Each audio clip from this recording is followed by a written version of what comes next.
Start करते हैं। इस लेक्चर में हम लोग कंप्लीट करेंगे हेलोजेन्स पूरी तरीके से, सारी रिएक्शंस को कवर कर रहे होंगे एंड याद करा दूंगा लेक्चर के खत्म होते होते। तो स्टार्ट करते हैं। सबसे पहले हेलोजेन्स में आती है, तो पहली बात आती है हेलोजेन्स होता क्या है। हेलोजेन्स में तुम्हारी बेंजीन रिंग होगी, बेंजीन रिंग के ऊपर तुम्हारा हेलोजन अटैच होगा, दैट इज हेलोजन तुम्हारा अटैच होगा।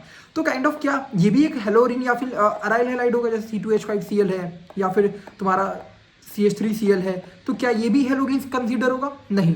तुम्हारा हेलोरीन या फिर अगाइल हैलाइड तभी कंसीडर होगा जब तुम्हारा बेंजीन से डायरेक्टली अटैच तुम्हारा हेलोजन होगा, बेंजीन वाले कार्बन से डायरेक्टली अटैच हेलोजन होगा, उसके बगल में जाए तो चेन में नहीं काउंट होगा, सिर्फ इसी वाले को ही हम अगाइल हैलाइड या हेलोजेन्स कह रहे होंगे। तो पहली चीज आती है, अब इसको बनाना कैसे है। फर्स्ट मेथड ऑफ प्रिपरेशन आती है बेंजीन से।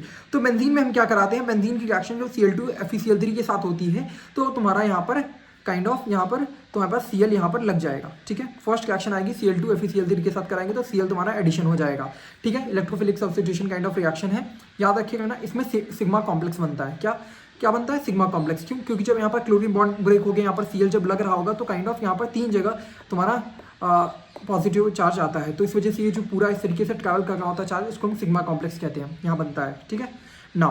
अब इसी तरीके से तुम्हारा ब्रोमोबेंजीन भी बनना होगा, Br2AlCl3 ये सब यूज करके ब्रोमोबेंजीन भी बन जाएगा ना। ये लास्ट के आइडोबेंजीन भी क्या बनना होगा, आइडोबेंजीन इस रिएक्शन से नहीं बन पाता है, काइंड ऑफ क्या करना पड़ता है इसमें स्पेशल बताते हैं। देखो, जब बेंजीन की रिएक्शन I2 और AlCl3 के साथ कराते हैं तो तुम्हारा आयोडीन लग तो जाता है, बट अब ये जो काइंड ऑफ ये जो रिएक्शन है, ये रिएक्शन बैकवर्ड की तरफ जाने लगती है। ऐसा क्यों होता है? ऐसा इस वजह से होता है, तुम्हारा क्या होगा, आइडोबेंजीन बन जाएगा, बट उसके साथ तुम्हारा HI भी बनना होगा, जो कि HI तुम्हारा kind of strong reducing agent होता है। अब ये स्ट्रॉन्ग रिड्यूसिंग एजेंट क्या है? अब ये स्ट्रॉन्ग रिड्यूसिंग एजेंट होने की वजह से क्या करेगा, इस रिएक्शन की जो आइडोबेंजीन बना है इसको रिवर्स करके benzene and I2 banana start कर देगा। मतलब जो काइंड ऑफ जो हमें चाहिए था वो तो बन गया, लेकिन काइंड ऑफ जो ऐसा प्रोडक्ट बन गया हाइड्रोआइडाइड, जो कि क्या है, रिड्यूसिंग एजेंट, जो रिएक्शन को बैकवर्ड कर रहा है। ये चाहते हैं क्या? हम नहीं चाहते। तो हमें HI को खत्म करना होगा, जो HI बना है उसको खत्म करो। तो HI को खत्म करने के लिए हम क्या यूज करते हैं, HiO4 and nitric acid use करेंगे। अब क्या करेंगे, ये kind of strong oxidizing agent होते हैं। क्या होते हैं? Strong oxidizing agent. मतलब अब ये जो खूंखार दरिंदा है, इसको कंट्रोल करने के लिए कोई तो चाहिए ना, तो इसलिए हमारे पास क्या आ गया, strong oxidizing agent. Reducing agent को कौन मारेगा? Oxidizing agent. तो स्ट्रॉन्ग ऑक्सीडाइजिंग एजेंट ये यूज करके हम क्या करेंगे, HI को कन्वर्ट कर देंगे वाटर एंड I2 में। भाई अब HI रह ही नहीं गया, वाटर एंड I2 में हो गया। तो काइंड ऑफ ये हो रहा था, पीछे भेज रहा था रिएक्शन को, ये होगा नहीं होगा। तो काइंड ऑफ तुम क्या यूज करना पड़ेगा तुमको, I2 के साथ और क्या यूज करना पड़ेगा, HiO4 HNO3 भी यूज करोगे, तब जाके तुम्हारा आइडोबेंजीन बनना होगा ना। नेक्स्ट रिएक्शन आती है कि हम जैसे मान लो अब तुम्हारे पास है टॉल्यून है, अब टॉल्यून की रिएक्शन Cl2FeCl3 के साथ कराएंगे तो क्या होगा, काइंड ऑफ बस तुम्हारे पास Cl का एडिशन हो जाएगा, जो कि ऑर्थो एंड पैरा पोजीशन पे। क्यों होगा? क्योंकि काइंड ऑफ इलेक्ट्रोफिलिक सब्स्टिट्यूशन है, तुम्हारा ये वाला पोजीशन ऑक्यूपाइड हो चुका है। तो अब ये CH3 क्या है, CH3 तुम्हारा प्लस M ग्रुप है। अगर ये प्लस M ग्रुप है तो जो याद रखिएगा, मैं एक चीज बताता हूँ, जो देखो अगर प्लस M ग्रुप होगा तो तुम्हारा ऑर्थो पैरा पे जाएगा, अगर माइनस M ग्रुप होगा तो तुम्हारा मेटा पोजीशन पे जाके लगेगा, ठीक है। अगर यहाँ पर क्या होगा, अगर प्लस M ग्रुप होगा तो ऑर्थो पैरा जाएगा, अगर माइनस M होगा तो मेटा डायरेक्टिंग होगा। अब इसको प्लस M माइनस M कैसे पहचानोगे, बताता हूँ। देखो, प्लस M में क्या होता है, ऑक्सीजन मतलब क्या, लोन पेयर डोनर होंगे। अगर लोन पेयर डोनर होगा या फिर लोन पेयर्स डोनर होते हैं तब तुम्हारा जाके प्लस M होता है। माइनस M क्या होगा, डबल बॉन्डेड का जो डायरेक्टली अटैच होगा वो डबल बॉन्डेड के साथ अटैच होता है, ठीक है। डबल बॉन्ड के साथ किसी एक इलेक्ट्रोनेगेटिव एटम के साथ जुड़ा होगा, ठीक है। जैसे मान लो तुम्हारे पास C डबल बॉन्ड O है, ठीक है, तो ये तुम्हारा खींच रहे होते हैं उसको ना। अब आता है तुम्हारे पास नेक्स्ट आती है बनाने की, this is not a kind of property है, दैट इज डायोटाइजेशन रिएक्शन। डायोटाइजेशन रिएक्शन से भी हमारा बनता है। अब देखो बनेगा कैसे ना। सबसे पहले हमें बनाना एग्जैक्टली क्या, हमें बनाना है क्लोरोबेंजीन, ब्रोमोबेंजीन, यही सब चीज़ें बनानी है। तो बनाने का प्रोसेस है डायोटाइजेशन। अब होगा क्या, हम क्या करेंगे, एनिलीन लेंगे, हमारे पास क्या होगा, एनिलीन होगा, ठीक है। We will take aniline. अब एनिलीन की रिएक्शन हम कराते किससे हैं, NaNO2HCl के साथ। अब NaNO2HCl क्या करेगा, NaNO2HCl रिएक्शन करेंगे तो क्या बनाएंगे, NaNO2 एंड HCl तुम्हारी रिएक्ट करेंगे तो क्या बनना होगा, तो तुम्हारे यहाँ से NO2 एंड ये H क्या बन जाएगा, नाइट्रिक एसिड HNO2 बन जाएगा, NaCl यहाँ से बन जाएगा, ठीक है।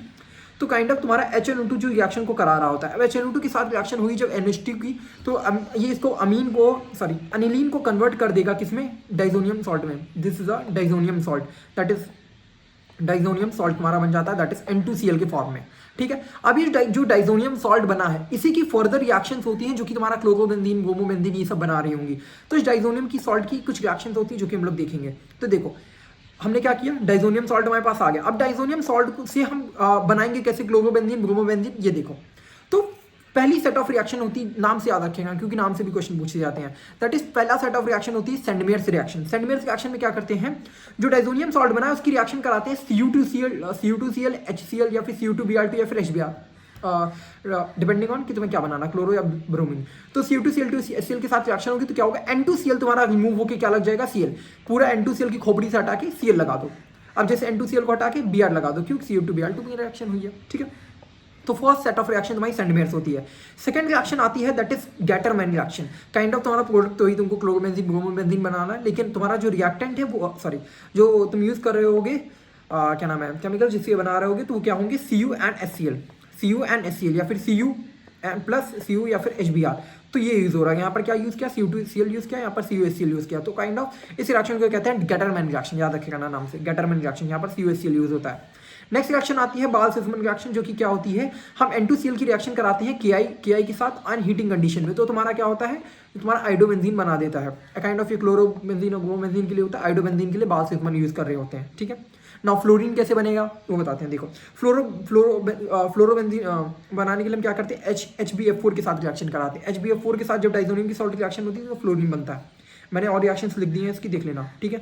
Ki के साथ है, और ये N2Cl जब ये तुम्हारा डाइजोनियम सॉल्ट है, अगर इसकी हीटिंग करेंगे तो तुम्हारे से यहाँ पर फिनॉल बन जाता है। क्या करोगे, अगर डाइजोनियम सॉल्ट की अगर हीटिंग की जाए तो तुम्हारा क्या बनता है, फिनॉल बनता है। ये भी याद रखेगा ना, ठीक है, मैंने लिख दिया है, नोट्स मिल जाएंगे तुमको। नाउ अब आती है प्रॉपर्टीज कुछ हेलोरीन्स की। हेलोरीन्स मतलब जो तुम्हारी ये क्लोरोबेंजीन ब्रोमोबेंजीन बना दियो, अब इसकी फर्दर रिएक्शन देख रहे होंगे क्या हो रहा होगा, ठीक है। तो पहली चीज आती है, जो तुम्हारा ये हेलोजन है, जो हेलोजन इससे अटैच है, दैट इज क्लोरोबेंजीन, ये तुम्हारा है, ये काइंड ऑफ रिएक्शन नहीं देना चाहता है।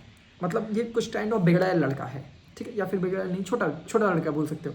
तो ये छोटा बच्चा होता है, काइंड ऑफ रिएक्शन नहीं देना चाहता। इसके पीछे कुछ रीजन है। देखो, फर्स्ट रीजन आता है जो तुम्हारा क्लोरोबेंजीन है, क्लोरोबेंजीन के पास क्या होगा, kind of lone pair of electrons होंगे जो कि रेजोनेंस में जा रहे होंगे, जिसकी वजह से काइंड ऑफ स्टेबल स्पीशीज है, ये क्लोरीन क्यों हटना चाहेगा ना, तो ये रिएक्शन नहीं देना चाहते हैं। तो पहला तो रीजन है कि जो तुम्हारा क्लोरीन के जो लोन पेयर ऑफ इलेक्ट्रॉन्स है ये रेजोनेंस में जा रहे हैं, पहला रीजन ये है। सेकंड रीजन आता है जो कि अच्छा रीजन है, देखो कैसे।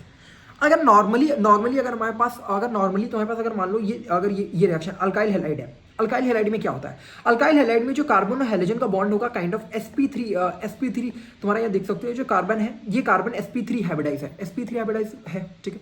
ये कार्बन तुम्हारा अल्काइल हैलाइड में sp3 हाइब्रिडाइज होता है। लेकिन हेलोरीन वाला जो कार्बन की बात करेंगे वो क्या होगा, sp2 हाइब्रिडाइज कार्बन एटम होगा। क्यों, क्योंकि भैया देख लो डबल बॉन्ड आ रहा है, तो sp2 हाइब्रिडाइज तुम्हारा कार्बन है यहाँ पर, sp2 हाइब्रिडाइज कार्बन है यहाँ पर, ठीक है। इससे क्या होगा, इससे क्या हो जा रहा है, तो हमने देख लिया कि यहाँ पर sp3 है, यहाँ पर sp2 है। देखो, तुम्हें इलेक्ट्रोनेगेटिविटी का ऑर्डर पता होगा। इलेक्ट्रोनेगेटिविटी क्या है, अगर यहाँ पर परसेंटेज एस कैरेक्टर की बात करेंगे तो परसेंटेज एस कैरेक्टर यहाँ पर काइंड ऑफ 33% होगा, एंड यहाँ पर परसेंटेज एस की कैरेक्टर की बात करोगे दैट विल बी अराउंड 25%। ऐसा क्यों, क्योंकि देखो एस और पी मतलब 4 कंस्टिट्यूएंट 4 हैं, जिसमें से एस एक ही है, तो तुम्हारे 1/4 है, यहाँ पर 1/3 है। तो देखो जितना ज़्यादा परसेंटेज एस होता है उतना ही ज़्यादा इलेक्ट्रोनेगेटिविटी होती है। क्या होता है, इलेक्ट्रोनेगेटिव होगा। जितना ज़्यादा परसेंटेज ऑफ एस कैरेक्टर होता है उतना ही ज़्यादा इलेक्ट्रोनेगेटिव बॉन्ड तुम्हारा काइंड ऑफ मतलब ये स्पीशीज रहेगा, ठीक है, इलेक्ट्रोनेगेटिव रहेगा। तो ज़्यादा इलेक्ट्रोनेगेटिव होने से क्या होगा, ज़्यादा इलेक्ट्रोनेगेटिव होने से भैया इसको घसीट के रखे रहेगा, मतलब यहाँ पर क्या होगा, काइंड ऑफ जो बॉन्ड बनना होगा काइंड ऑफ बहुत ही स्ट्रॉन्ग बॉन्ड बनना होगा, और इनकी जो बॉन्ड लेंथ होगी, बॉन्ड लेंथ क्या होगी, बॉन्ड लेंथ तुम्हारी स्मॉल होगी, जिसकी वजह से तुम्हारा जो इनकी जो बॉन्ड स्ट्रेंथ होगी ज़्यादा होगी। बॉन्ड स्ट्रेंथ ज़्यादा होगी तो तुम्हारा हेलोजन यहाँ से निकलना चाहेगा क्या, नहीं निकलना चाहेगा, लेकिन यहाँ वाले में हेलोजन निकल के चला जाता है, लेकिन इसमें नहीं निकलता। रीजन क्या है, रेजोनेंस में जा रहा है। सेकंड रीजन क्या है, sp2 हाइब्रिडाइज कार्बन एटम होने की वजह से क्या होता है, काइंड ऑफ जो इसमें जो बॉन्ड फॉर्म होगा वो काइंड ऑफ इलेक्ट्रोनेगेटिव ज़्यादा होने की वजह से तुम्हारा अच्छा बॉन्ड फॉर्म होता है, जिसकी वजह से एक्स नहीं निकल के जाता है, ठीक है। यही तुम्हारा एक रीज़न है। और जो तुम्हारा ये फिनाइल का, अगर मान लो ये तुम्हारा फिनाइल का टाइम बनेगा तो वो ये काइंड ऑफ अनस्टेबल रहेगा, जिसकी वजह से ऐसा होता है। एनसीईआरटी के रीज़न है, इसको याद रखने का ना, एसर्शन रीज़न में पूछ सकता है ना। नेक्स्ट चीज़ आती है कि अब हम इसके पहले तो तुमने ये देख लिया कि भैया ये जो एक्स हटेगा, ये एक्स हटना ही नहीं चाहता, एक्स हटना नहीं चाहता है, लेकिन कुछ तो ऐसी कंडीशन होगी जहाँ पर एक्स हटता होगा। हाँ, कुछ ऐसी टफ कंडीशन है जहाँ पर ये मतलब मार पिटाई अच्छे से करेंगे तो ये एक्स हट जाएगा। तो पहली रिएक्शन हटाने की है, दैट इज डॉस प्रोसेस।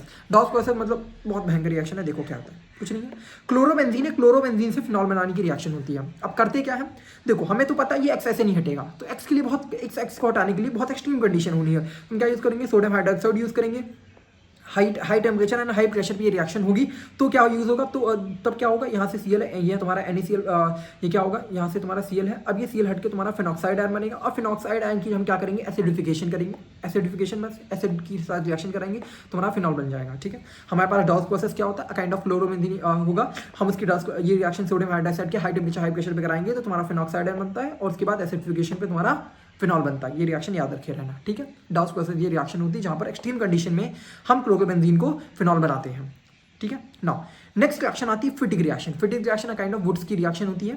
क्या करते हैं हम, यहाँ से एक्स को हटाते हैं, जैसे Cl है तो यहाँ से Cl और इसी क्या करेंगे, ऐसा ही सिमिलर मॉलिक्यूल लेंगे, क्या करेंगे, ऐसा ही, ओके वेट अ मिनट, ऐसा ही हम लोग, वेट अ मिनट, ऐसा ही काइंड ऑफ सिमिलर मॉलिक्यूल हम लोग ले रहे होंगे। ठीक है, ऐसा ही तुम्हारे पास सिमिलर मॉलिक्यूल यहाँ पर लेंगे। ठीक है, क्लोरोबेंजीन, एक सेकेंड, ये chlorobenzene kind of similar molecule लेंगे एंड सोडियम के साथ रिएक्शन करेंगे, ये हटा के चिपका देंगे। समझ गया, बेसिकली करना क्या है, ये जो तुम्हारा एक्स या फिर क्लोरोबेंजीन है कुछ भी होगा, एक्स को हटा देना साथ में और NaCl को बिल्कुल चिपका देना। ठीक है, काइंड ऑफ वुड्स वाली रिएक्शन है। इस रिएक्शन को फिटिक रिएक्शन ही बोलते हैं, क्यों, क्योंकि यहाँ पर तुम्हारा जो हेलोरीन यूज हुआ है इस वजह से फिटिक रिएक्शन का नाम है इसका। ठीक है, now next reaction kind of इसी तरह इसमें भी करा सकते हो, अल्काइल हैलाइड अल्काइल हैलाइड की भी हो सकती है। यहाँ से ये हटेगा दोनों, इन दोनों को मैच करा देना। ठीक है, Cl को हटा के, मतलब ये इन Cl दोनों हटा के ज्वाइन करा दो। Now next reaction similar reaction ही होती है, सिमिलर टाइप ऑफ रिएक्शन है, लेकिन हम यहाँ पर क्या यूज़ करते हैं, आयोडोबेंजीन के साथ ये रिएक्शन होती है, जहाँ पर हम कॉपर यूज़ करते हैं। क्या यूज़ करेंगे, कॉपर यूज़ कर रहे होते हैं। तो यहाँ पर क्या होगा, सिमिलर इसी तरह का एक और मॉलिक्यूल लाओ, इसी तरह का एक और मॉलिक्यूल लाओ और तुम्हारे Cu के साथ Cu2I2 बना दो और इसको चिपका दो। सिमिलर काम करना है, लेकिन इस रिएक्शन, इसका नाम होता है कि इसका नाम होता है उल्मान रिएक्शन, उल्मान। ठीक है, इसका नाम उल्मान रिएक्शन है। नेक्स्ट रिएक्शन होती है लिथियम के साथ भी ये रिएक्शन कराते हैं। ठीक है, नाउ नेक्स्ट चीज आती है electrophilic substitution reaction. Electrophilic substitution reaction में कुछ नहीं, मैंने ऑलरेडी बता दिया है कि जैसे तुम्हारा क्लोरोबेंजीन है या फिर कुछ भी है, तो यहाँ पर तुम्हारा क्या होता है, Cl2 के साथ अगर रिएक्शन कराओगे तो काइंड ऑफ ये क्या है, प्लस M है, तो प्लस M है तो ऑर्थोपैरा डायरेक्टिंग ग्रुप पे जाके तुम्हारा जो भी इलेक्ट्रोफाइल है वहाँ पर लग रहा होगा, plus M ortho para and minus M होगा तो मेटा डायरेक्टिंग। बस यही सिंपल चीज़ें हैं, ये रिएक्शन है, सारी याद कर लेना।